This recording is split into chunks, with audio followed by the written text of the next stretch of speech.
Business travel is back as companies continue to send their employees on trips.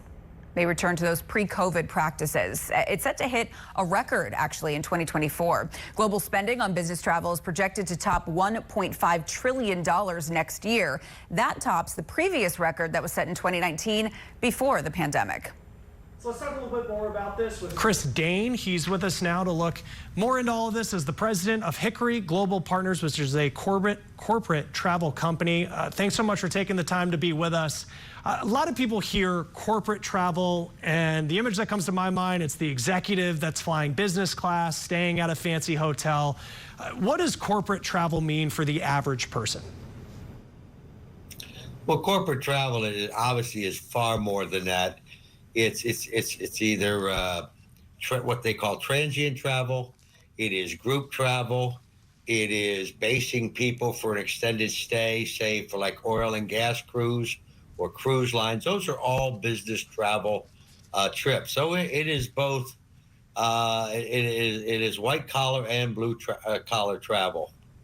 Hey, you have some blue collar jobs that you included in there. I think of some people who might be watching this segment and don't travel for work. Maybe they work remote. Maybe they travel just to go see their families around the holidays. When you think of corporate travel coming back and more people traveling for work, does that have an impact on the prices that we pay if maybe we were going to take a flight to go somewhere on vacation?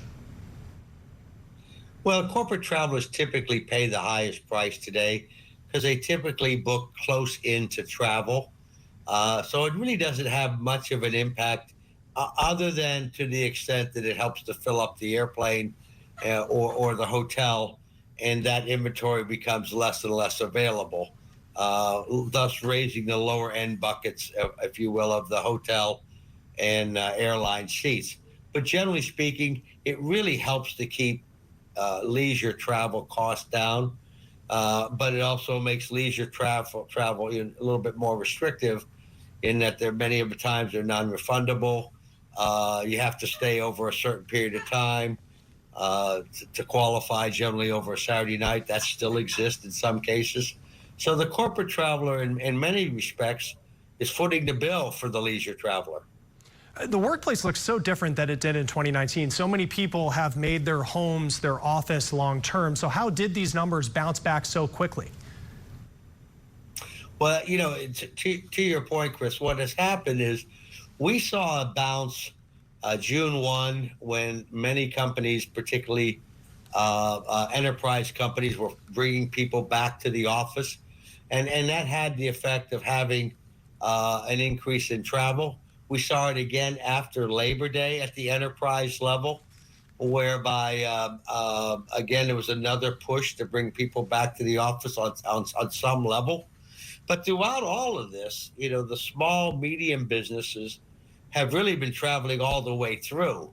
And they work at homes and in offices, and their business just required it. So the small and medium businesses held up the travel. The enterprise travel, the major Fortune 1000, that travel is coming back more slowly. And when you add it all together, we're back about 85 to 90% on a volume basis. And you talked about 2024 being above 2019 on a dollar basis. I'm 99% sure that'll happen, mainly driven by inflation and increased cost of travel. But I also think next year, you know, barring any hiccups whatsoever, we will, on a volume basis, be back above 2019.